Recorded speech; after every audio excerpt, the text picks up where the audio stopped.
Te damos la bienvenida, Helio. Esta es una acción realizada en el marco de la Diplomatura Universitaria Superior en Ética y Salud Mental, en coordinación con el Departamento de Extensión, Relaciones Institucionales y Graduados de la Facultad de Psicología de la Universidad de la Aconcagua. Se llama Entrevistas para Conversar y en esta oportunidad el tema que nos convoca es antecedentes filosóficos en ética, articulación con el paradigma de Antígona. Nuestro invitado es Helio Ponciano, magíster en Integración Social y Educativa por la Facultad de Educación en la Universidad Nacional de Cuyo, profesor de primaria, es además profesor en Filosofía y Ciencias de la Educación. Actualmente se desempeña como profesor de Pedagogía en la Facultad de Educación de la Cuyo y en la Penitenciaría de Mendoza. Integra equipos en distintos proyectos de investigación aprobados por la Secretaría de Investigación Internacionales y Posgrado, SIP de la Cuyo. Sus estudios integran enfoques cualitativos e interdisciplinarios con especial atención a contextos de vulnerabilidad social. Trabaja en la implementación de programas y proyectos de educación inclusiva para estudiantes con discapacidad y para jóvenes privados de la libertad. Te damos la bienvenida, Helio. Te agradecemos que una vez más estés con nosotros. Venimos haciendo un recorrido hace tiempo con Antígona y bueno, queremos escucharte hoy en lo que nos aportás, que siempre como buen filósofo vas renovando tu pensamiento sobre el tema, ¿eh? Nunca se repite. Así que bueno, bienvenido y gracias a la gente de la diplomatura y a los que se puedan ir incorporando, porque esta es una entrevista abierta, por participar. Te dejamos a vos la palabra y después los invitamos a participar. O no sé si vos preferís que te vayan interrumpiendo, nos decís cuál es la modalidad. Vamos hablando, vamos conversando. Como los filósofos, vamos conversando. Es un conversatorio. Agradezco entonces a la universidad la invitación a través tuyo, Clara, a la diplomatura, a la extensión, que me parece que es buenísimo siempre que en estos espacios de formación profesional la extensión esté articulando, porque es vital para nuestra formación académica y para el desarrollo, digo, de la práctica en los contextos que hoy nos necesitan, ¿no? Me parece siempre importante pensar, primero, digo, como formador de formadores, no sé si es de formadores o de formadores, pero como formador siempre pienso, ¿no?, en los esfuerzos que hacemos las personas que ya hemos transitado una formación en un tiempo, dedicarle espacio a seguir formando. Entonces en eso, felicitarlas, animarlas, y es muy rico porque eso después se vive en la práctica, en nuestras prácticas profesionales se vive. Entonces siempre eso está bueno y por eso yo participo en estos espacios, me parecen sumamente ricos. Y bueno, y por ahí con Clara yo le agradezco siempre, estoy también porque tengo una gratitud, soy una persona de gratitudes eternas. Digo, estoy muy agradecido a Clara porque en un momento me invitó a participar de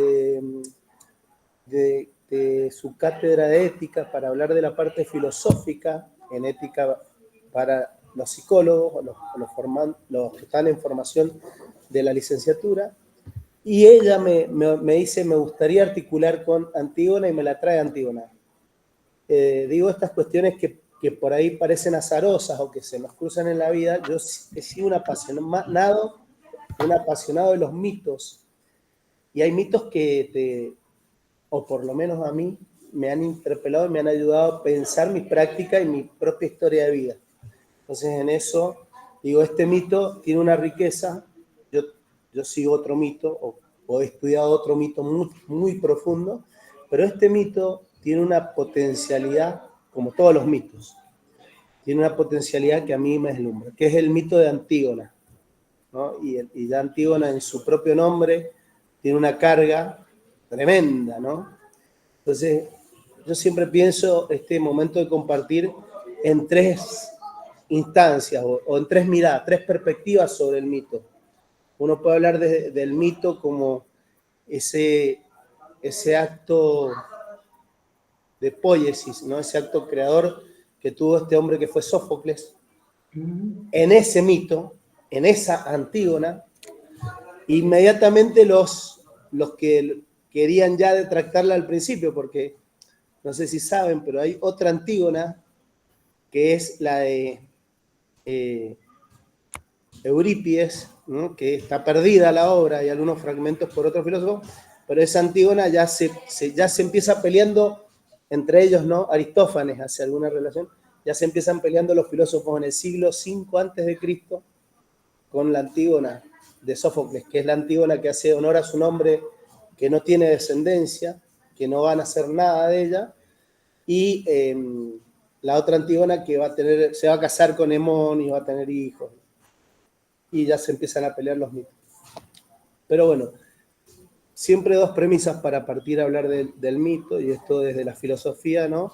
El sentido del mito desde la mirada filosófica, que es un núcleo de significación profunda, que es originario y que es fundante, y que tiene algunos rasgos. Hay un montón de mitos, ¿no? Yo voy a hablar el mito Cristo, el mito del surgimiento, todos los mitos que hay, no solo los griegos, el Gilgamesh, que es el primer mito de la gran inundación del mundo, ese que nos llega a los que somos occidentales cristianos por Moisés. En realidad ese es un mito robado a otras culturas que se llama el Gilgamesh.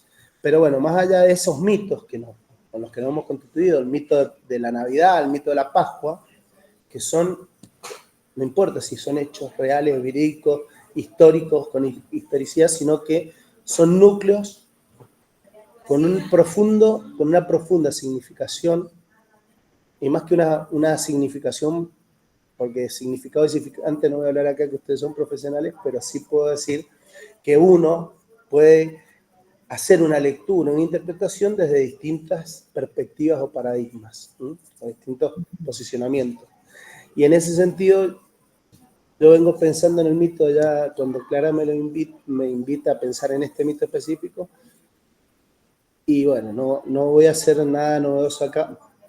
Tal vez puedo hablar de lo que me pasa a mí en mis exploraciones de investigación, pero sí quiero presentar, aunque sea, el sentido más de la mirada ética filosófica del mito, y los autores que han trabajado, que son a lo largo del siglo V ahora, todos creo, el único que no trabajó sobre Antígona es Nietzsche, trabajó sobre otro mito, pero menciona ese movimiento que tienen los mitos de Sófocles.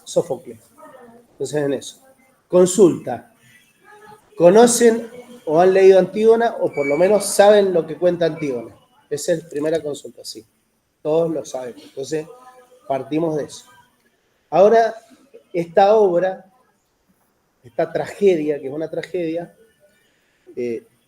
desde la mirada, digo, de la función de la obra, de la función mítica,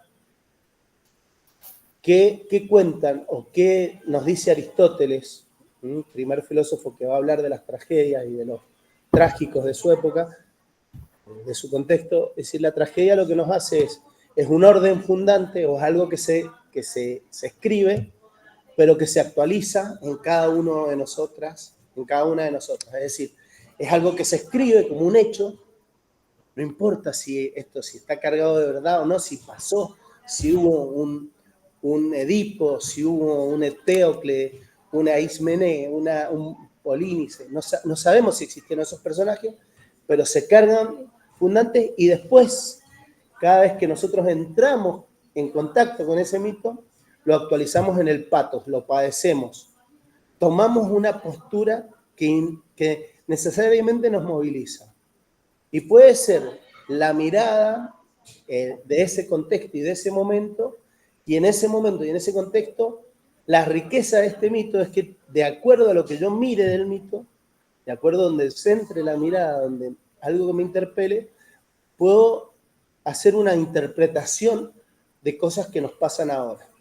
Por eso es un mito, y no digo este mito, sino todos los mitos se actualizan. todo el tiempo se actualiza el mito, cada vez que nosotros lo traemos, digamos, lo rememoramos, cada vez que se actualiza como ese patos que cada uno lo significa. Pero en ese sentido, hay algunas cuestiones que están como en la lógica del mito. Siempre hay en el mito, y sobre todo en los mitos, hay una tensión que es un dilema ético que aparece, en todos los mitos aparece una tensión. En este mito aparece una tensión bien clara, por eso, bueno, todas las tragedias tienen, bueno, pero ya sabemos cómo terminan mal. Ya sabes, viste, te voy a spoilear, y no te spoileo nada, pues ya sabes que si es tragedia, Es tragedia. termina. Entonces, agarré la que agarré, sabés que esto, ¿qué le va a pasar a Antígona? Bueno, pobrecito, ¿qué le va a pasar? O sea que si estás triste no conviene leer un mito porque te va a poner peor. Bueno, yo creo, qué buena pregunta, digo. Yo creo que cuando uno se encuentra con un mito, si está alegre, le va a hacer bien el mito, por más trágico que sea.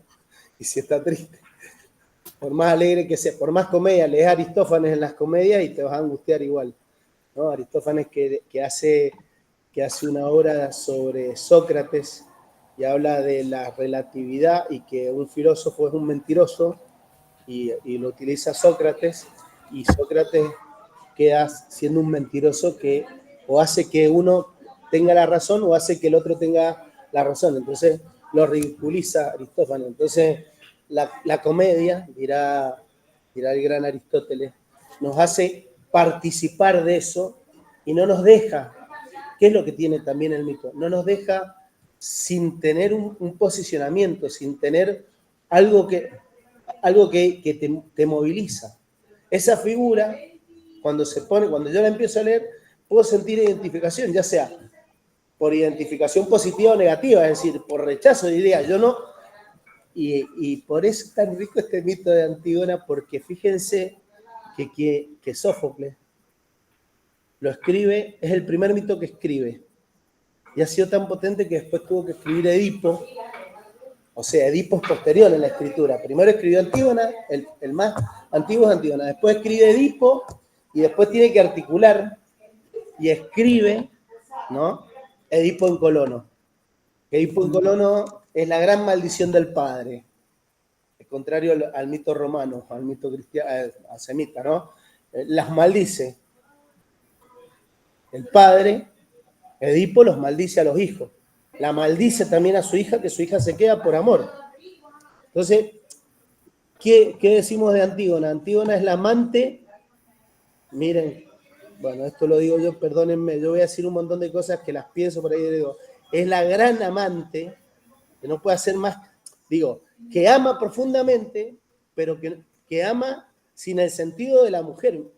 Y me voy a adelantar a lo que dicen las autoras ahora, pero es un amante que en su tiempo la única función que tiene la mujer es poder dar descendencia y ella no va a dar descendencia. No se va a casar, no va a dejar descendencia. En el rol de la mujer. Es la Antígona, es como la antiheroína de la mujer que es heroína. Entonces, bueno, ahí empieza la ambigüedad del mito. El mito siempre viene a traer un problema de ambigüedad. Siempre cuando vamos hacia un mito, a leer un mito de la filosofía, siempre va a haber alguna cuestión ambigua. Porque haga lo que haga, y acá está el gran problema de la moral cristiana, que es la que nos atraviesa siempre en las cuestiones éticas, no hay bien y mal absoluto, no es o bueno o malo. Siempre va a haber un grado de mal. Siempre, si no obra por exceso o por defecto, y ahí empieza el concepto de virtud, bien griego, la virtud que es esa idea de equilibrio absoluto, bueno, en el mito no se permite, eso siempre va a haber un exceso o un defecto, porque en el caso de Antígona vamos a pensar que si ella obra como su hermana, no va a enterrar al hermano y va a salvar su vida, pero está faltando a un deber. Ahora ella, por amor, rompe ese deber y va y sabiendo cuál va a ser la consecuencia de eso, igual entierra a su hermano y hace el rito funerario. Y eso es un dilema, los que se llaman los dilemas éticos. Entonces, lo que tiene el mito de Antígona es, entonces, una gran fuerza de dilemas éticos, no solo en la figura de Antígona, sino en varias de las figuras que aparecen en el relato. Algunas todavía no han sido, o por lo menos yo no he leído, que hayan sido tan trabajadas. A mí me encanta la figura del mensajero que descubre que Polinices ha sido enterrado. Me encanta esa figura de ese hombre, siempre pienso, y por ahí lo he compartido, siempre lo comparto porque es la reflexión.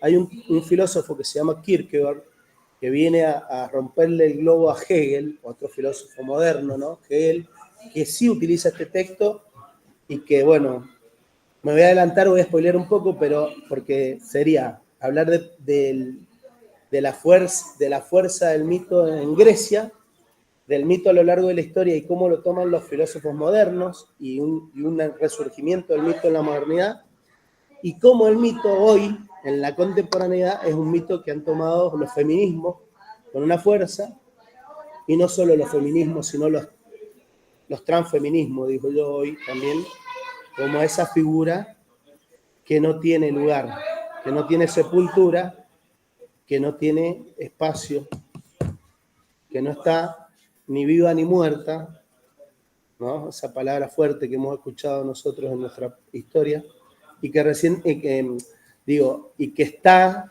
también interpretada por alguna artista, algún pensador, alguna pensadora nuestra, con Antígona Furiosa, que es una obra de la postdictadura, los primeros años después de la dictadura, que Antígona Furiosa es justamente esta mirada sobre nuestros desaparecidos en nuestra historia. Entonces, digo, y ahí me adelanto esto de que el mito siempre se reactualiza cuando alguien lo toma. Pero vuelvo a la figura que estoy hablando. Esa figura de que tiene que ir a decir que alguien ha violado la ley que dio Creonte. Creonte dice, nadie, este es un traidor. Lo peor que puede hacer es traicionar a tu pueblo. El concepto griego del pueblo, el concepto griego de ciudadano, no es de la subjetividad individual que tenemos nosotros, sino que es el concepto de soy parte de esta comunidad, soy parte de este pueblo. De hecho, la concepción de ciudadano es porque soy parte de. El filósofo que se suicida, Sócrates, Sócrates prefiere suicidarse a cumplir su condena en el ostracismo, es decir, a quedar como en el anonimato. Si miráramos la figura de Antígona en la tumba, enterrada viva, sería ese lugar, porque no está sepulta, no está muerta y sepultada, está viva en la tumba. Y su hermano está en el mismo estado, en la misma categoría, insepulto, comiéndoselo las alimañas, las aves, ¿no? Concepto que va a surgir ahí respecto de el cierre o el rito funerario en nuestra historia contingente de seres humanos. Bien, ¿soy claro hasta acá en la exposición? He hecho un PowerPoint, no lo voy a pasar para ordenarme, porque yo voy abriendo ventanas, vieron que es como, estamos todos windizados, digo, uno va abriendo ventanas y por ahí me adelanto y vuelvo para atrás, y para ordenar quiero hablar de 4 ejes, voy a mencionar los 4 ejes que yo pienso, ¿no? Que son ejes éticos. El primer eje que aparece en el mito y que lo voy a mencionar es el de la virtud, que es un concepto que los griegos llaman arete, la virtud griega, la arete, que las palabras que ellos usaban para entender la arete la pensaban como, si bien nosotros tenemos después las virtudes que son la fortaleza, la templanza, ellos usaban dos conceptos que se unían. Uno que era lo bueno y lo bello.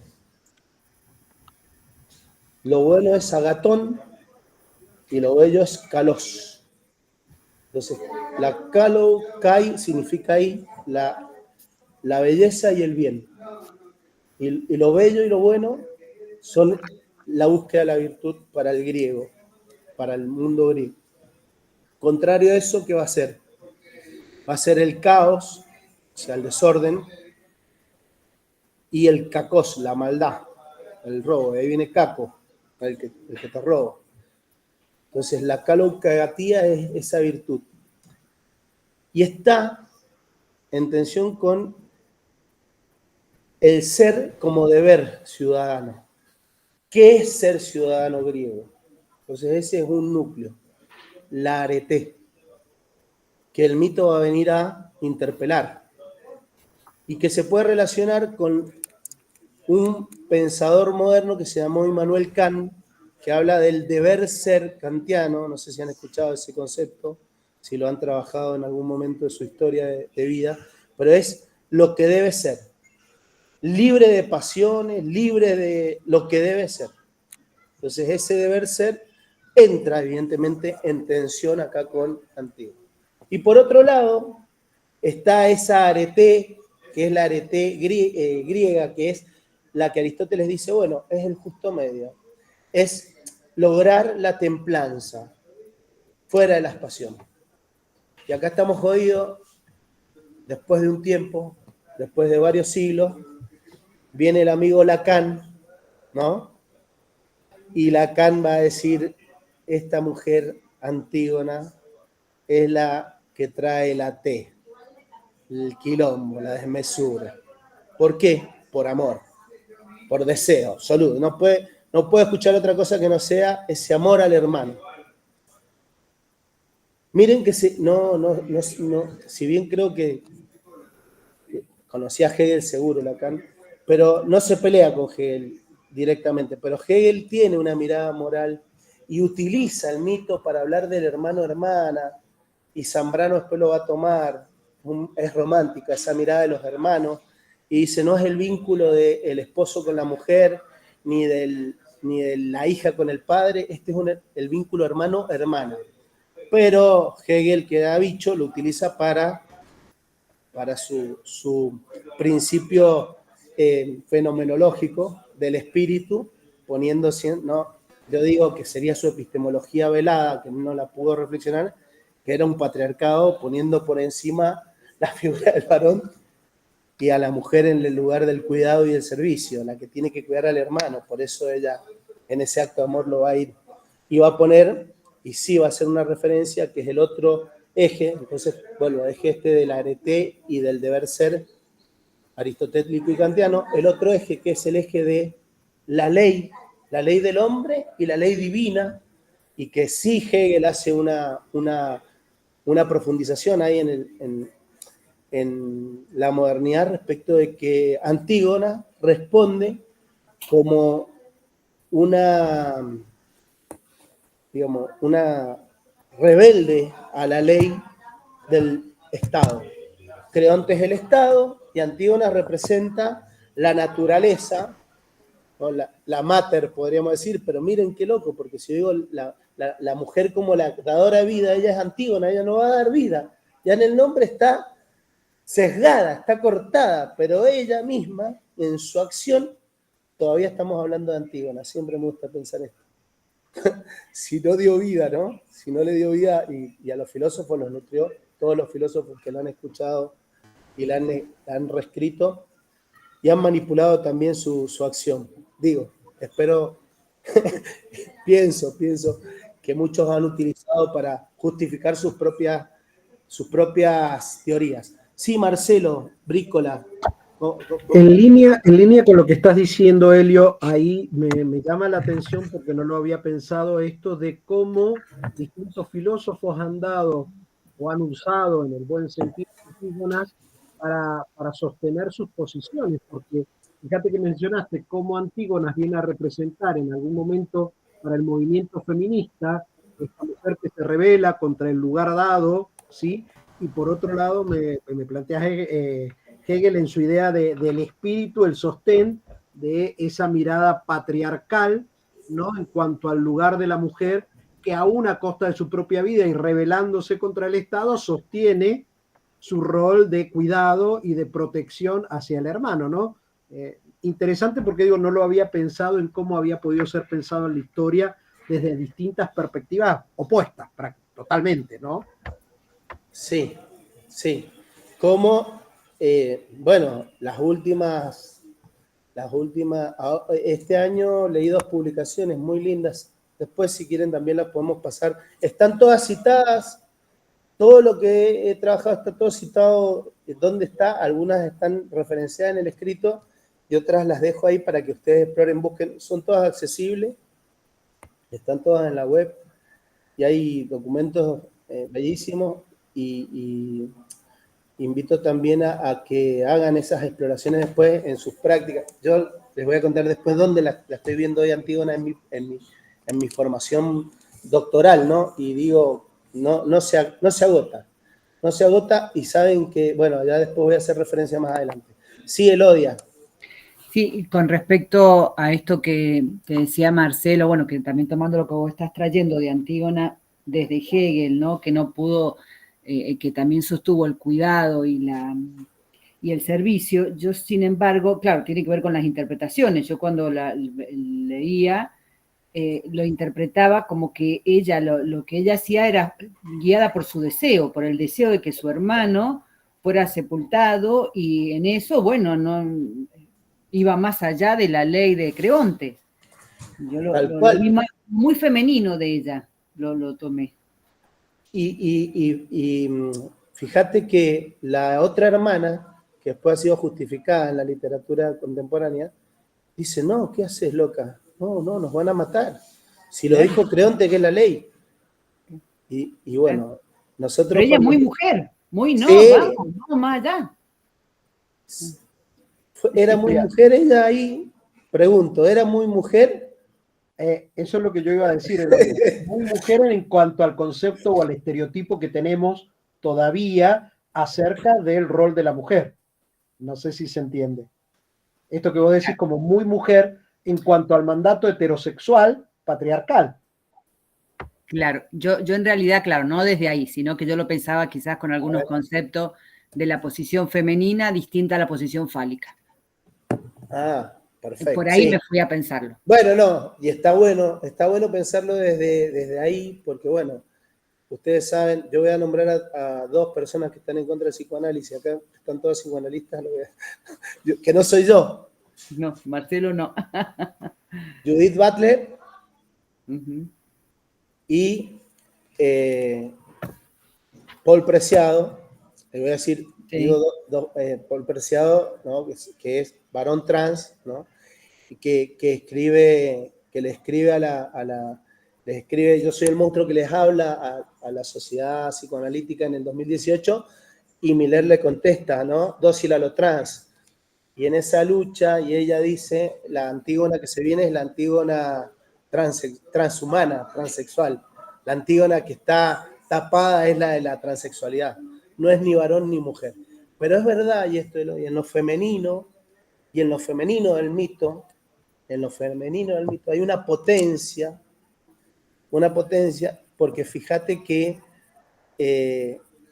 ¿dónde pone Creonte? Creonte es maravilloso, Creonte también. Creonte, soy yo en el análisis. Digo, mi análisis.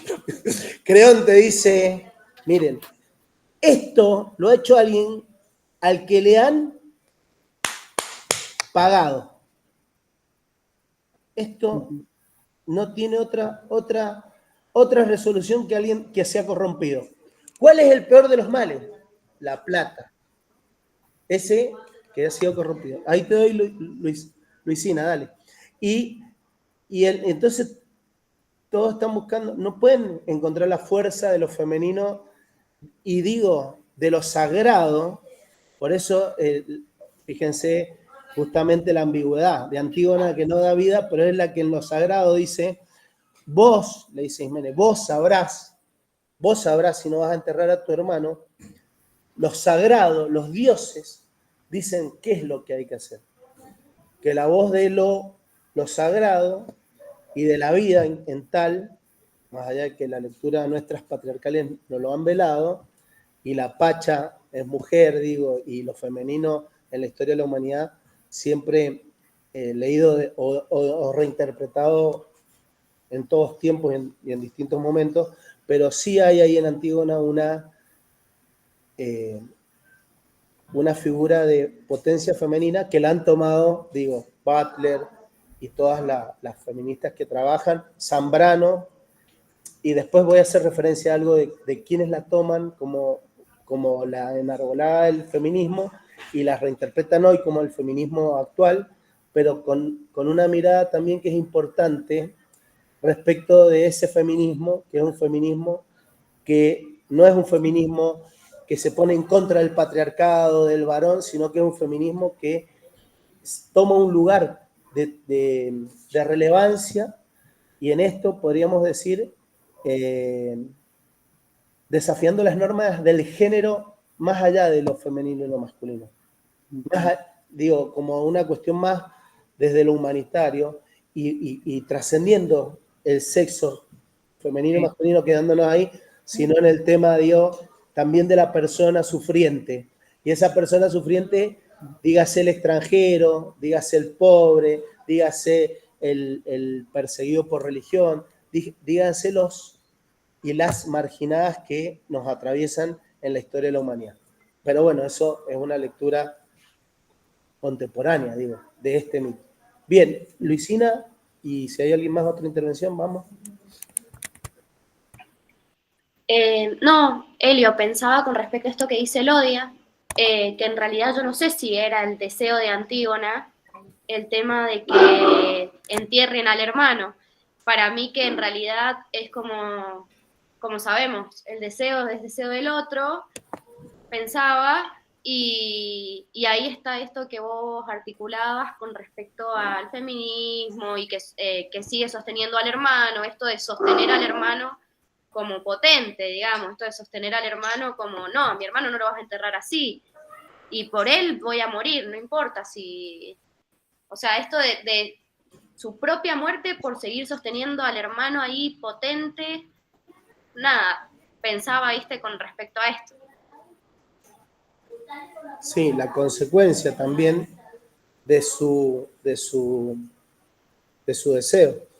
Ahora, yo no me acuerdo literalmente, Elio, vos sí, porque eso No. debe tener la lectura más fresca, pero yo lo que recuerdo en el análisis de la obra, al comienzo, ella hace referencia al linaje o a la estirpe, ¿no? O sea, como que ella no quiere más, bueno, no dice tragedia, ¿no? Pero esa cepa, ¿no? Esa cepa. Incestuosa.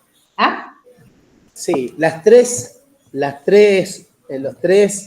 digamos, los tres mitos, los núcleos de los tres mitos empiezan con, en Edipo, ¿no? La peste, y ella va a cumplir con un rito funerario, también como que no quiere más desgracias. Una lectura de la hija incestuosa, de su hermano incestuoso, de su padre hermano. O sea, como cortar, a mí me gusta este Kafka que nos habla del Odradek, ¿no? Como cortar con eso, innombrable también, ¿no? Ajá. Porque nadie dice, o sea, es mi hermano, es mi sangre, y hay que cortar con esta tragedia que nos... Como con eso que se transmite.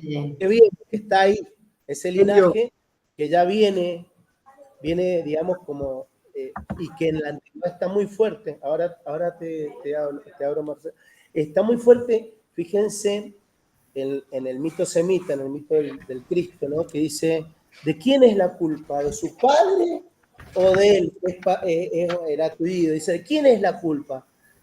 Está la culpa, y en los mitos originarios y en los mitos aparece siempre la culpa y la sangre.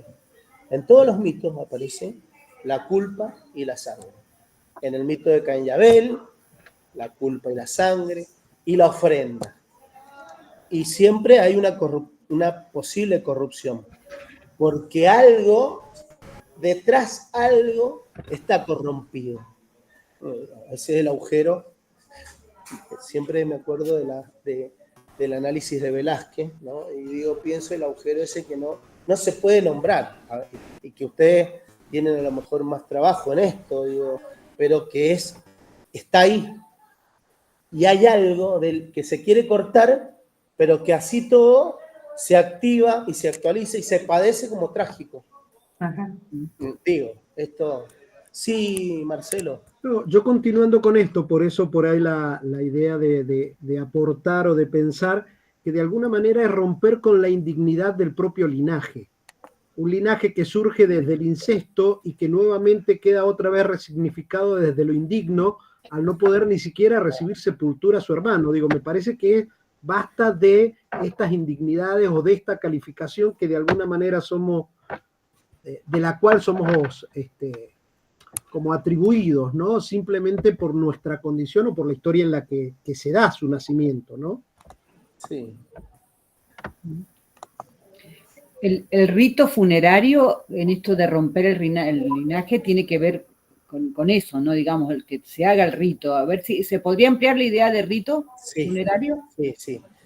A ver, el rito funerario tiene que ver con qué pasa con la contingencia del aquí y ahora. Y el rito funerario también está en todos los mitos, pero este mito es vital pensarlo, porque justamente, ¿qué pasa más allá de lo incestuoso, más allá de la tragedia que ha habido y que se han muerto los dos hermanos?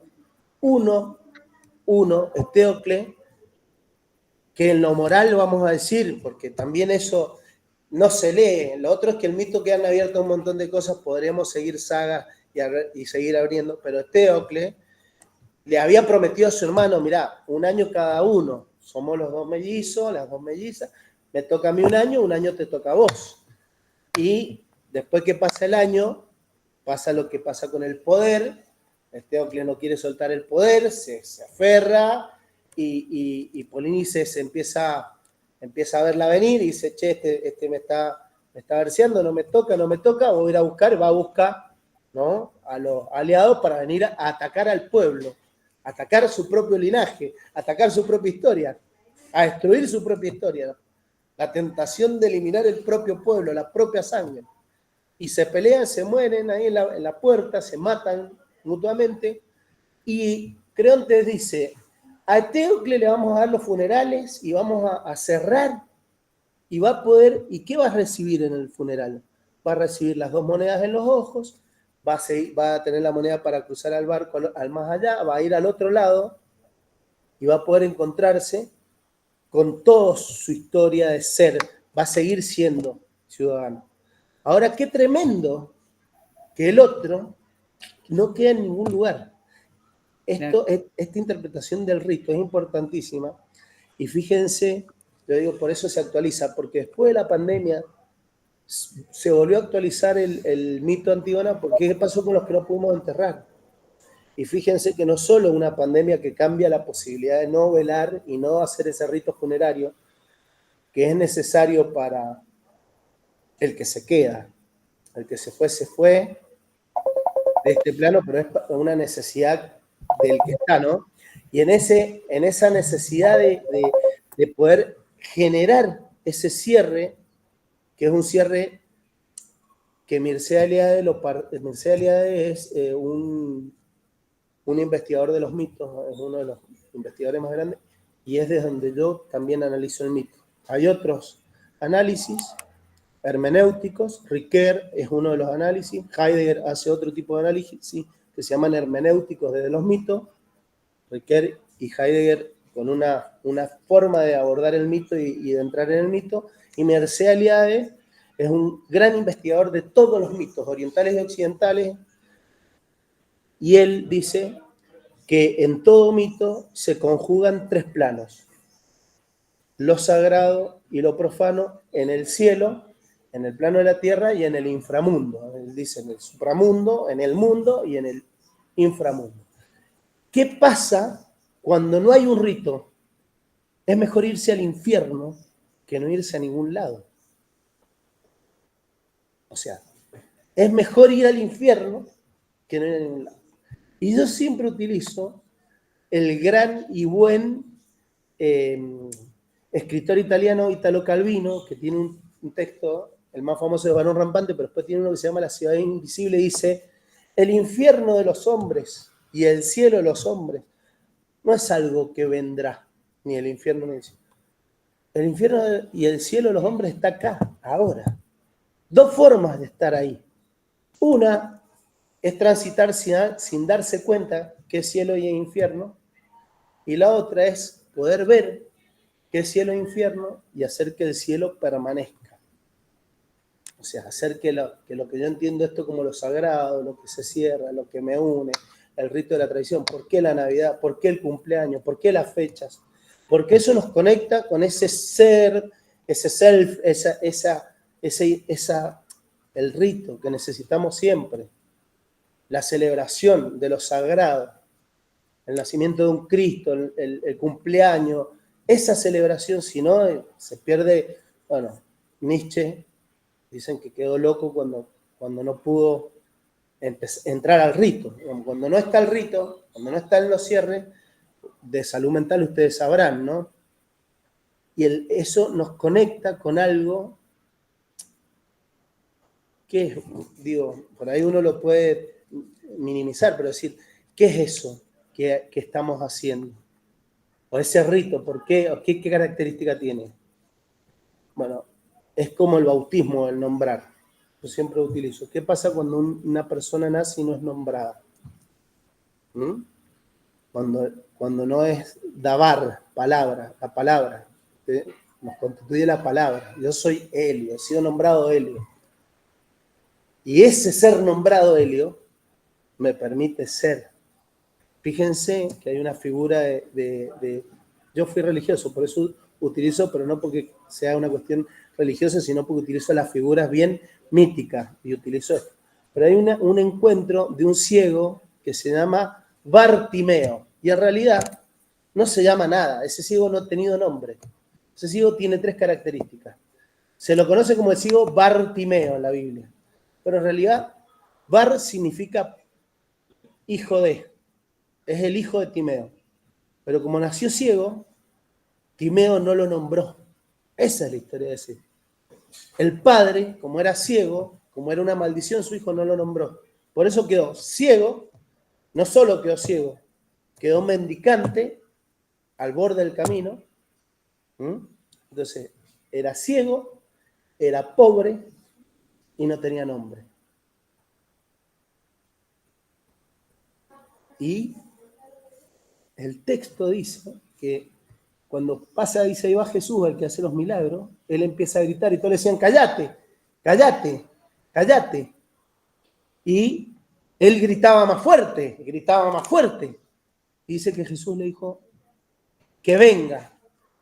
Lo llamó y lo nombró y le devolvió la visión.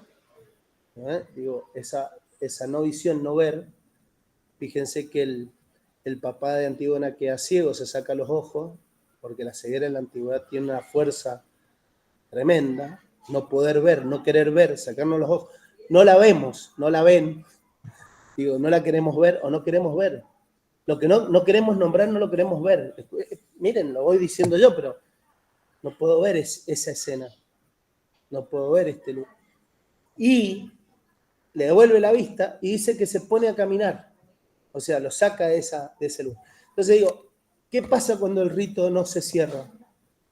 Y está ese movimiento. ¿Qué pasa? ¿Dónde está ese? Por eso me encanta el grito de Antígona, porque cuando ella hizo el rito, dice mi hermano, lo vuelven a desenterrar le calzan, es la trampa, no es como la pesca, ahora la vamos a pescar, y ella grita, ese grito que aparte en griego es, ¿no? Esa expresión del grito del esplagné, del de adentro, es una esplagné es de las entrañas, desde las entrañas. Vuelvo a mirar, ¿no? Las entrañas, dice, desde las entrañas te cocí, te di vida. Ustedes saben, el 40, que es un número antiguo, el 40 aparece en todos los relatos, porque 40 son las semanas de gestación, del esplagné ahí que sale de ese bebé. Entonces imagínense el grito desde las entrañas de Antígona, es un grito de vida. Por eso me gusta que Lacan diga, no puede hacer otra cosa que amar con deseo, con locura, y va hasta la muerte. Que no dice que lo loco es que podríamos, teniendo una historia de la humanidad que hay y los escritos que hay, y ya en la época del siglo V, y estamos hablando hoy, ¿no? En el siglo XXI, de un texto del siglo V a.C., decir, che, yo soy tu nuera, yo me quiero casar, yo, perdoname, está bien, pero no negocia nada. No negocia nada. Sabe. Y hay una renuncia explícita porque ella le dice, no quiero casamiento, quiero morirme, no, prefiero, ya está, prefiero que se termine mi existencia. Más aún, sabiendo que está ahí enterrada viva en la tumba, pues la tumba es eso, ¿no? La tumba, una mujer en la tumba. Podríamos escribir algo así, no sé si hay algo sobre... Sí, hay una que se llama Antígona a la puerta de la tumba, pero es un texto. Pero bueno, digo. Bien, perdonen que yo me entusiasmo. Párenme, me desordeno, me voy emocionando y miro que había pensado en estas cuestiones, ¿no? Antígona y lo sagrado. Elodia ahí decía Antígona y el rito funerario, como el destino trágico. Antígona y lo femenino, y ahí toda no solo la literatura o la filosofía contemporánea, porque yo menciono a Butler, menciono a Zambrano en el texto, sino también la producción artística o los textos que son tomados artísticamente. Y en eso hay una película que yo les invito a ver, que es Antígona en Montreal, ¿no? Que es la historia de los extranjeros también, como esos sin lugar. Y fíjense la personificación en la película, ¿no se la vieron esa, Clara? ¿Te estás refiriendo a Incendies? No, Antígona de Sofía Deraspe, del 2019. Una película, miren. ¿Tenés el link o dónde se ve? Mira, me parece que está en Prime, pero bueno, fíjense si no, me parece que hay alguna, bueno, no voy a dejar acá que vayan a lugares piratas, pero hay algún lugar donde a lo mejor la pueden encontrar ahí. Se llama Antígona de Sofía Deraspe. Es una Antígona contemporánea ahora, en Montreal, de un extranjero. Y el hermano, su hermano, va a ser juzgado y condenado en la cárcel, y ella toma el lugar del hermano y se corta el pelo. Es bellísima para verla y para leer ahí una Antígona ahora. La otra Antígona que a mí me ha conmovido y que la conocí hace poco, la conocí este año, porque hay un montón de Antígonas. Bueno, están las Antígonas de Steiner y la lectura que hace Steiner. Steiner es un filósofo famoso también, y él hace, y esto pasa con el mito, cada tanto lo toma alguien y lo vuelve a poner como con más fuerza. Zizek lo tomó también en el 2016 para pensar el capitalismo y el neoliberalismo. Y hoy estamos en las épocas de creontes, podríamos decir, a nivel político, de las derechas fuertes, que dicen, esta es la ley, esta es la norma, y ahí siempre entra en el conflicto de que si esa ley, ese deber absoluto que es planteado por los hombres, es una norma que contiene a todos, o deja que algunos se pudran por fuera, que no sean ni enterrados, ¿no? Se pudran. ¿Quiénes son? Esa es la pregunta que yo siempre me interpelo. ¿Dónde están hoy las Antígonas? ¿Cuáles son nuestras Antígonas hoy en nuestros lugares?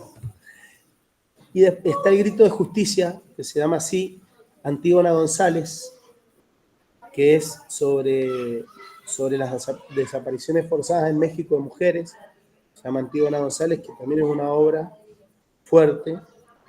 Y está la nuestra, que se llama Antígona Furiosa, de Griselda Gambaro, que habla de las desapariciones y las madres de Plaza de Mayo. Ese es libro. O Sí, vos son decís libros. que está hecho película. Película, vos sabés que ahora que lo pienso no lo he puesto, pero hay un documental, Tras los pasos de Antígona. Sí, también. Un trabajo de los antropólogos, los que hacen excavaciones, antropólogos forenses, sí.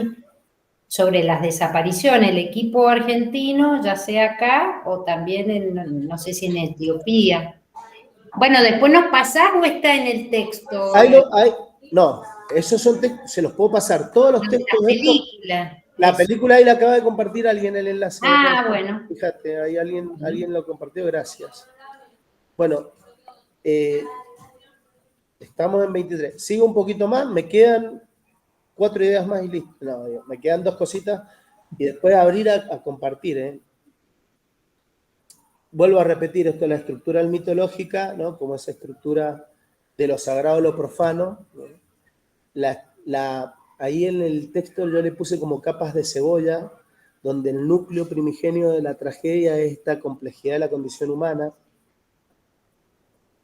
Y pienso para la salud mental y la ética que hay normas, ¿no?, de sujeción del Estado, Foucaultiano esto, ¿no? Pero hay normas que van en contra de cualquier, o sea, hay normas dadas por las leyes que van en contra de cualquier intervención individual que por ahí está por fuera de la norma.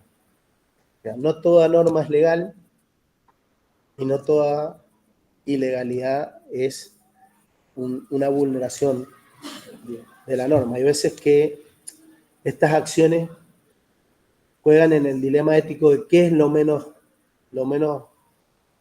malo, por decir, pero ahí entra lo moral, digo, como bien y mal. Siempre hay un movimiento ahí que sabemos que nos va a generar una tensión en lo que decíamos. Tenemos que tener por ahí claro el norte, que en esa elección se juega todo mi patos, todo mi ser, más allá de lo que yo pueda interpretar racionalmente.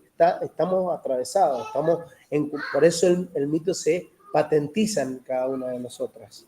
Se patentiza en mi vida, en cada opción que hacemos nosotros. Antígona lo vivió, pero después cuando nosotros vemos a Antígona, ese mito, se vuelve a reactualizar. Esa es una idea que quiero que quede ahí para pensarlo después en la práctica profesional de cada una de nosotras, ¿no?, y de nosotros. Y en este sentido, 6 cosas que nos interpelan del eco, ¿no? Primero, esa figura trágica. Por lo tanto, Antígona es un personaje del pasado que actualiza las tragedias de hoy. Todas las tragedias.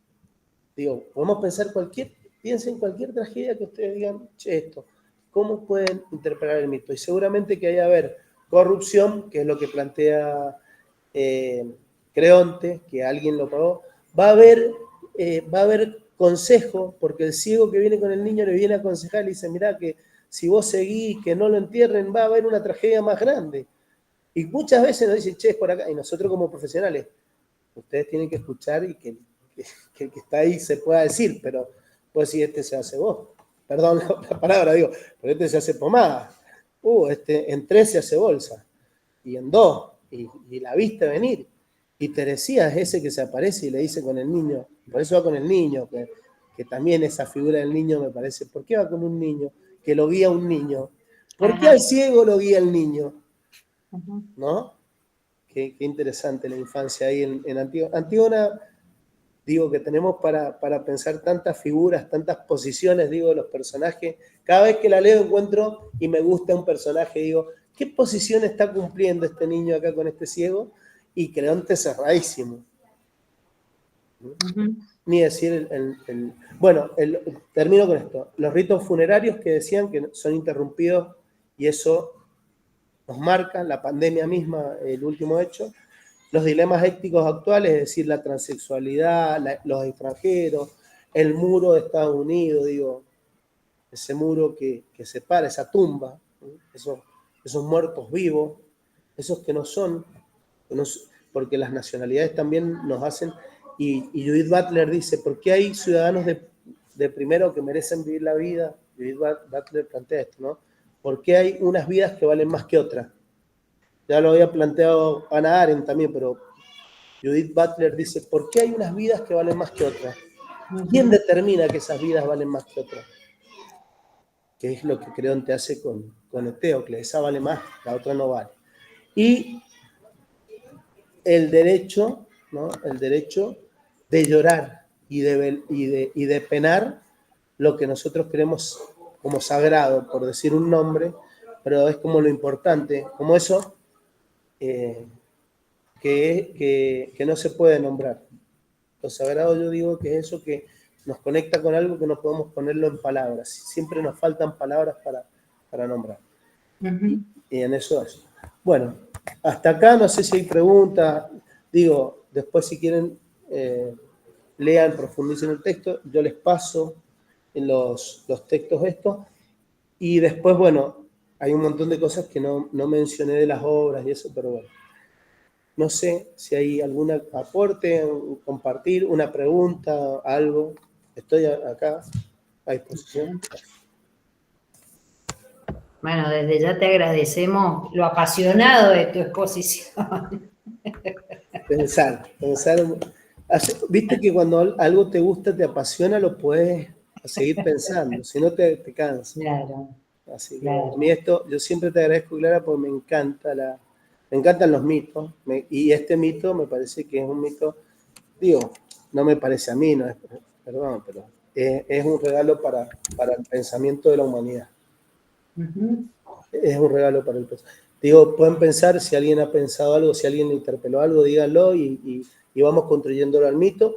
Y mi pregunta sería, ¿dónde lo ven ustedes? O la pregunta para que cada uno, ¿dónde yo puedo encontrar Antígona en mi práctica profesional, en mi vida, en mi historia? Yo hoy lo voy encontrando en la transexualidad. Yo estoy haciendo una investigación de doctorado en la educación en personas transexuales jóvenes y voy encontrando ahí unas Antígonas. Me voy encontrando yo, Creonte, de ese género, a veces con mis miradas normativas, de las que yo soy construido. Yo soy construido en un paradigma patriarcal, heterosexual, nenes y nenas. Y bueno, y voy escuchando algunos relatos que me interpelan profundamente, ¿no? Que digo, ¿dónde queda esa persona? Y bueno, igual yo digo que yo me lo pregunto ahí, pero ya Paul Preciado lo presentó, entonces quedo como Diego tarde. Ya otro lo pensó también, compartiendo los pensamientos que se construyen. Marcelo. Sí, yo quería aportar un pensamiento que tuve con respecto a esto y en relación a Aristóteles, el tema de la prudencia en estos dos personajes, ¿no? Que vienen a representar como las antítesis, Creonte y Antígonas. En mi apreciación sobre ellos, creo que los dos son imprudentes en el sentido aristotélico, porque ni Creonte, que puede después hacer alguna reflexión en la prudencia cuando es advertido, pero que llega tarde, ¿sí? Y en la propia Antígonas, porque esto que vos dijiste en un momento y por ahí me llegó, no puede hablar con su suegro, no puede interpelarlo, no puede encontrar alguna postura intermedia que permita, a lo mejor, no hacerlo con bombas y platillos y demás, pero enterrar a su hermano o darle, digo, hay una confrontación directa, ¿sí? No hay una acción mediada. No sé si era factible tampoco, pero digo, tampoco se ve en ella esto que vos decís de los apasionamientos, ¿no? Entonces también me interpela en esto, ¿no? Cómo a veces, por tener la razón, por confiar ciegamente en nuestras ideas, en nuestra ideología, en nuestros posicionamientos, caemos en estas imprudencias que son lo que llevan muchas veces a estas acciones trágicas, ¿no? En definitiva. Entonces, justamente sí. Me ha dado este aspecto de la prudencia, pero que no se da en ninguno de los personajes, ¿no? Aún en la heroína, entre comillas, que resulta Antígona, hay una cuestión de apasionamiento y de desmesura en esto de confrontar. Tiene que ser como bien visible, no puede interpelar, no puede hablar, no puede buscar alternativas, ¿no? O negociar, por decirlo de alguna manera. Y bueno, Aristóteles en la Ética Nicómaco plantea justamente que la virtud, la arete, es el centro, el justo medio entre dos polos. Uno, dice dos vicios, le llama él. Dos vicios, uno por exceso y uno por defecto. Y va dando ejemplos a lo largo de la Ética Nicómaco, que se la va mencionando, pero el más claro, bueno, son varios claros, hay algunos que no tienen nombre, no se pueden nombrar, pero dice, todos los excesos generan goce, placer, dolor, ¿no? El dolor, más que. Dice, la virtud es el justo medio entre los dos excesos. ¿Y cómo la descubre cada uno? Para Aristóteles la ética es individual, es cada uno la vive, no es universal como en Kant. Y él dice, ¿cómo descubro yo esto? Por ejemplo, el valor. Dice, la ética del valor, la virtud del valor, la arete del valor, ese es el justo medio. Dice, ¿cuáles son los excesos? Dice, uno, por defecto, es la cobardía, el cobarde. No, tengo miedo, yo no, como si yo no puedo, yo me quedo ahí en ese lugar de cobardía absoluta. Y el otro es, el otro polo, el temerario. Dale, que vengan, vamos, ¿cuántos son? Vamos, entra. Che, en la cárcel, cuidado, no, es que a mí no me pasa nada, yo voy para adelante, pum, pam, pum. Uno por exceso y el otro por defecto. Tanto así que en los dos lugares queda destruida la integridad, la arete. Es caos y es cacos. Es caos y cacos, que es contra la calaucagatía, que es la virtud. Es decir, ¿es caos o es mal? Tanto por exceso como defecto. Dice, ¿y ahora yo cuál sé que es la virtud? Y bueno, dice, hay gente que si es más cobarde, tiene que tratar de ir acercándose al valor y tomar más medidas. Y si es muy temeraria, tiene que buscar devenirse la balanza para ser más cobarde. Eso es un trabajo que se hace con el hábito y el ejercicio, él dice. Descubrir y trabajarlo. Pero bueno, es esto, ¿no? Todos los personajes están ambiguados porque son incestuosos. Pero sí es parte. Digo, detrás la lectura del incesto está ahí y está generando siempre estos excesos. Tanto por cobardía, y fíjense que Ismene es cobarde, ¿no? Tiene todo el miedo, y Antígona, que es la misma cara del otro lado, es todo exceso. Hay una autora que habla también de estas dos caras, ¿no? Y están ahí, están las dos caras. Y en Creonte también hay un exceso y un defecto, que tiene que ver más con la soberbia, no poder ver, la ceguera. Por eso es lindo que el que ve es el ciego. El que lee la jugada es Teresías, es el que entra con el niño. El niño y el ciego, el niño que no tiene entidad de ser, de sujeto, para el griego, por el pai, por eso ahí viene paidos, el que camina con el niño, ¿no? El paiodos, el pedagogo, es el esclavo de confianza que lleva al niño de la mano. Porque el esclavo de confianza era el eunuco que tenía el griego adentro, entonces le daba a la familia, era el que ingresaba, y era el pedagogo, era ese esclavo mutilado que llevaba al niñito hasta la magistra, hasta la gimnasta, y iba yendo a los profesores a hacer el trivium y el quatrivium, su currículum de la época. Y el esclavo era el paiodos, el que camina con el niño. Ese paiodos es el que acerca al niño al conocimiento, ese pedagogo que era el esclavo, es la figura de este niño que va con el ciego, ¿no? Ese niño que era el niño que bueno, en la infancia es un concepto moderno, pero en la antigüedad sabemos que ese niño en realidad tenía que cumplir un rito después para ser adulto, para ser persona, para ser ciudadano. Si antes no sos nada. Y el ciego y el niño aparecen en esta obra trayendo la mesura, podríamos decir. Son los que mesuran y los que quieren decirle a este desmesurado de Creonte, loco, no es por plata, no es esto no era, esto va a ser un quilombo, andá, y llega tarde. Escucha el grito de su hijo ya prácticamente pasado la espada. Entonces, bueno, eso coincido con vos, Marcelo, en esto del arete aristotélico. ¿Alguien más que nos ayude, que comparta? Gracias por los aportes.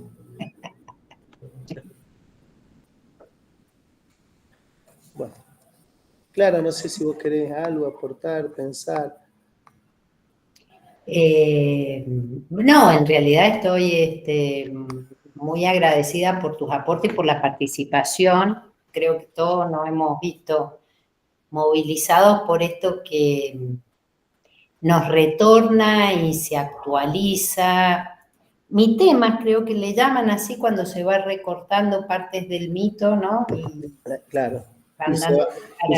Y se van desarrollando ideas o núcleos núcleos de significante. Entonces, un poco como que vos vas abriendo ahí. A mí una de las cosas que me conmovió de las lecturas de Steiner y también llevado a la actualidad es eso de qué lugar le da la sociedad a los jóvenes, por ejemplo, ¿no? Entonces, bueno, vos tomabas esta cuestión del entierro, del ritual, lo hablábamos al comienzo, hablando de los cumpleaños y las tradiciones, ¿no?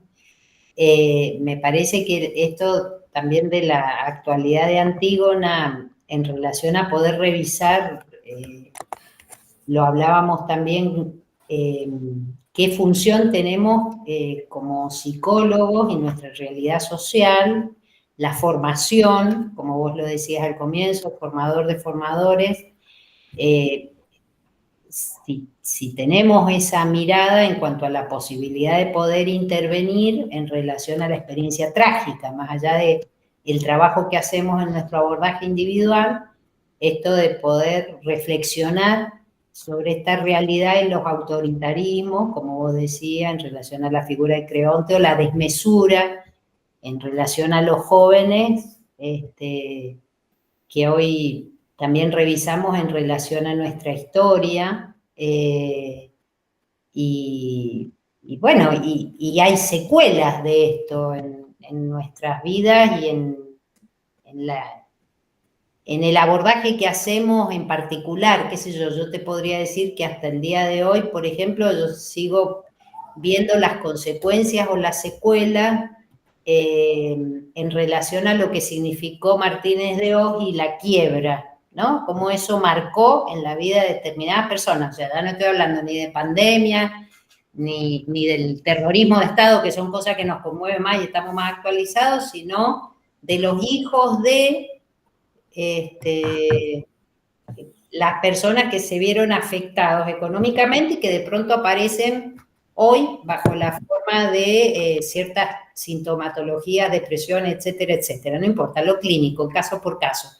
Pero a lo que yo voy, por eso insisto en eso, a mí me importa mucho, en la lectura de Antígona es una puntuación, esta cuestión de que en el inicio de la obra, al menos estaría la idea de tomar posición frente a ese destino que viene con esa podredumbre. Después termina mal, como vos decís, o sea, lo que habría que ver es por qué termina mal, pero yo rescato, que me parece que un poco está quizás en esto que Lodia dice, bueno, quizás es, no sé si se acomodaría en función de lo que vos dijiste, una posición temeraria, ¿no? Lodia decía, bueno, ella es la que va. Claro, le sacaría un poco lo temerario, si fuera posible, ¿no? Como para dejar ese planteo inicial, ¿no? ¿Es posible ir contra esa peste, digamos, que se viene reproduciendo, poder tomar posición en función de lo que ella alude o lo que se sostiene como paradigma, que tiene que ver con la dignidad, ¿no? La dignidad. Creo que por eso Lacan, y una palabra que me fue atravesando en lo que vos decías, la fecundidad de Antígona, ¿no? Lo fecundo. Creo que por eso Lacan, como vos decías, pone el énfasis en ese grito como de ave a la que le han robado su nido, creo que dice así, y que me aportó mucho lo que vos dijiste en relación a eso que viene de las entrañas, y que Lacan dijo que tendría que haber revisado, porque como que él la puso como paradigma de la ética, de no retroceder frente al deseo, pero tampoco pasa porque uno termine trágica, porque justamente lo trágico es lo que se viene transmitiendo, digo, ¿no? O sea, hay algo de trágico en eso de no tomar posición respecto de lo que se transmite y poder hacer otra cosa. Al menos creo que algunos compartimos algo de esa posición o de esa pregunta. Freud creo que no tenía esa posición más lacaniana, pero bueno. No, me parece que no, porque aparte... La muestra es posible en relación a las intervenciones y la práctica, ¿no? Tal vez de la filosofía, ¿qué aporto yo de la filosofía a eso? Y más que la filosofía, pensando en qué dice Aristóteles de el mito. El mito tiene que construirse como un núcleo trágico. Pero en mi patos hace que yo me pueda correr. Yo creo que lo que yo hago es poder hacer, digamos, esa subjetividad, el término griego es hermoso, se llama la catarsis. Es esa acción catártica. Y la hacemos nosotros, digo, los que nos analizamos, ¿no? Es ese encuentro, ese dispositivo de la salud mental donde se genera, donde uno habla, y ahí habla lo que uno cree que recuerda que pasó, que es como que actualiza el mito, y yo creo que cuando lo actualiza ese mito, que está arraigado en mi interioridad, de cómo lo viví, si mi papá o mi mamá o alguien, o ese brazo, voy a hacer en esto, ¿no? Un brazo, una correte, el correte ese que me marca después para la vida de correte, ¿no? Y que estoy corrido hasta que puedo decirlo, y bueno, es justamente para cortar, porque el mito en sí es esa catarsis que me educa.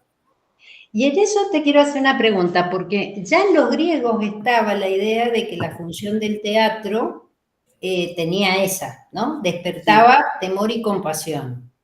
Entonces, en esto que vos estás diciendo, que lo trae a nuestra práctica actual y a la experiencia terapéutica, la pregunta sería, en los griegos, según tu registro, tu saber, esa función del teatro y de la obra y del arte, digamos, tenía la idea de que podía producir una metamorfosis, ¿no? Que es un poco el concepto de ética, creo también en Lacan, la idea de la transformación.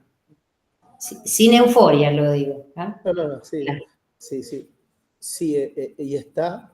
¿Estaban los griegos? En los trágicos, está en el coro, es la conciencia ordenadora. El coro tiene esa función. El coro en las tragedias. Lean el coro. Otra lectura de Antígona es sacar todos los coros.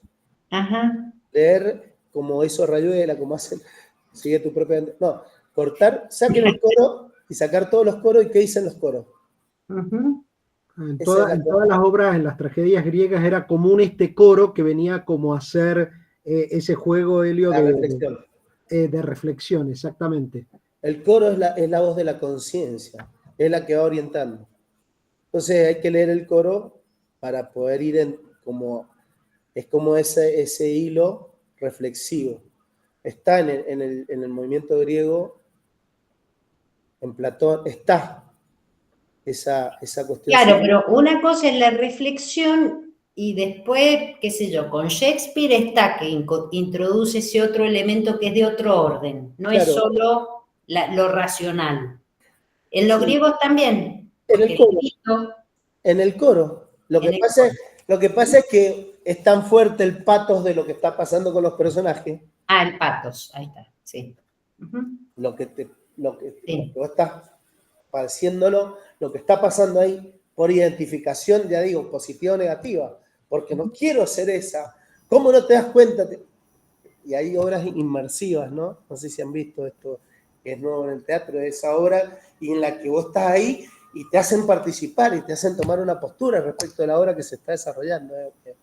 Digo, esa estrategia, el psicodrama lo trabaja también, digo, esa estrategia es tan fuerte, ¿no? Cuando uno ve una película, todo, es tan fuerte esa identificación catártica que tenía esa función la tragedia y la comedia, que el coro es importantísimo el coro, pero no, digo, hay estudios sobre los coros, pero no le prestamos atención. Una lectura sería leer todos los coros sin las imágenes. A ver, ¿qué leemos? ¿Qué lectura se puede hacer de ese coro? ¿Qué dice ese coro? ¿Cuál es el itinerario de ese coro? Ahí hay una lectura. Pero bueno. Bien. Bueno, sí. Perdón, y una cosa, claro, no con la subjetividad de la modernidad, No Claro. con subjetividad e interioridad, no existe eso, porque el griego se constituye como con el otro. Tenés razón. Ujú, Digo, bien. Ujú, con esa aclaración, no con la subjetividad de Descartes, de la está bien. identidad del sujeto. Ajá, muy bien. Bien. Bueno, ¿alguna pregunta?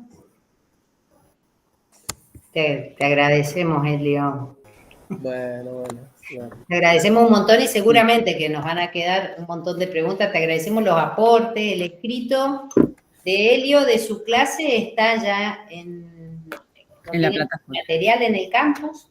Ajá. Y bueno, han participado también con lo que nos has aportado vos de estas películas, que dijiste una, pusieron el link, pero creo que agregaste otra. Entonces, No, después mencioné todas obras que son obras, digamos, artísticas, literarias, bien. ¿no? Que son también una mirada, como digo, un recorte de Antígona para plantear y pensar algunas situaciones. Sí, yo tengo un texto que me regaló Fermani, ¿viste?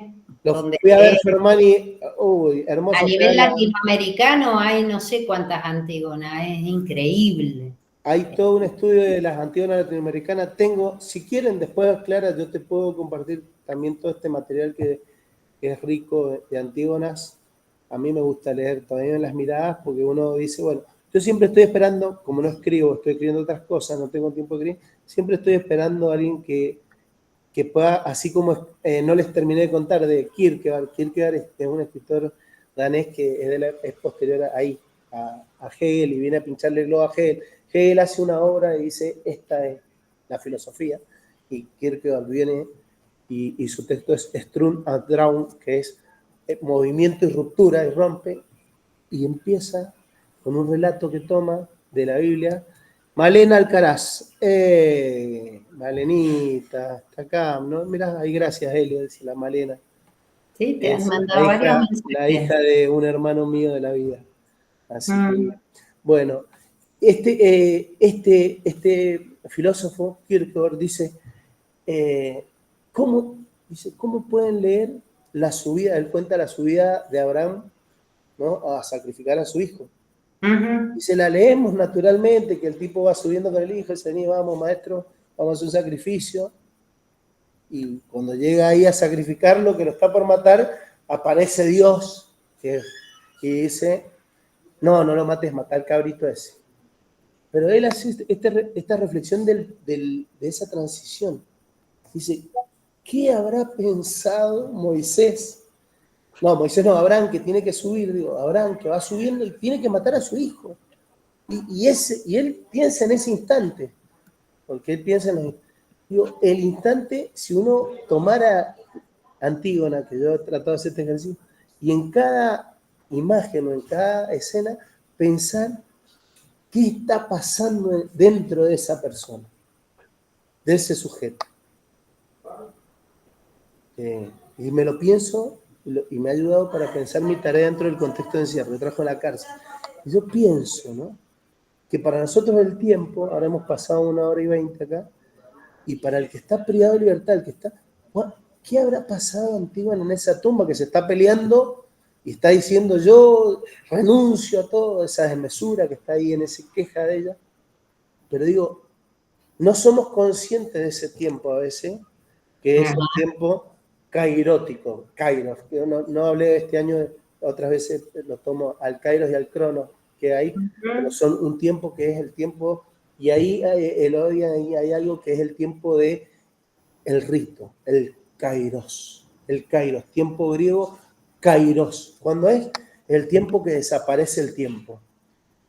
Agamben, un filósofo italiano, habla de los 3 tiempos. Cronos, el que te devora todo, el que mañana a la hora, ahora se termina, ahora tengo que ir a hacer esto, el que nos va devorando. Y Kairos, el tiempo del acontecimiento, el nacimiento, la celebración, el rito funerario. El 23 de diciembre a las 11 horas. El día, en la hora que partió la mamá, que me dijo la última palabra. Ese tiempo es un tiempo eterno, se eterniza. Entonces, cada aniversario se celebra o se llora. Ese es el Kairos. Ajá. El otro tiempo, el Ayón, que es el tiempo de la creatividad sin tiempo, el del niño, el del juego, el del infante. Los tiempos, sin espacio, Ayón. Esos 3 tiempos. Bueno, los 2 griegos, el Cronos y el Kairos, están ahí en tensión. Creonte es el Cronos, que marca el rito, la ley, y Antígona es el Kairos, que es el rito, la celebración.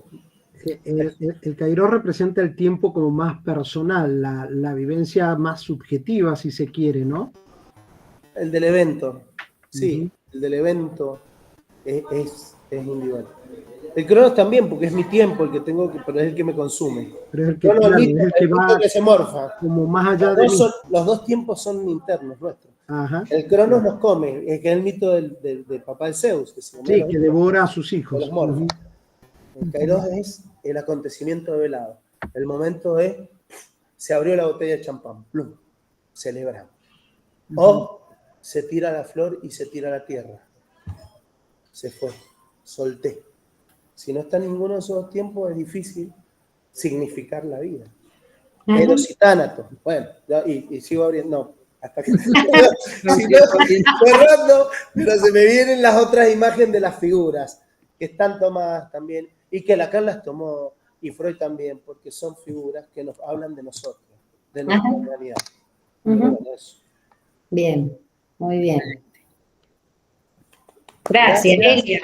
Te queremos, Elio. Hasta una próxima vez. Te hago llegar después, Clara, los textos, y si alguien quiere y te los pide, me decís tal. Dale, te agradecemos mucho. Marcelo, no sé. Saludar. Bien. No, quería poner un aplauso que no sé cómo ponerlo. Disculpen esa última manito. Las chicas saben, ¿viste cómo saben? Sí. Qué bonito. Aplaudimos. Nosotros somos más artesanales, más analógicos. No sí. Somos...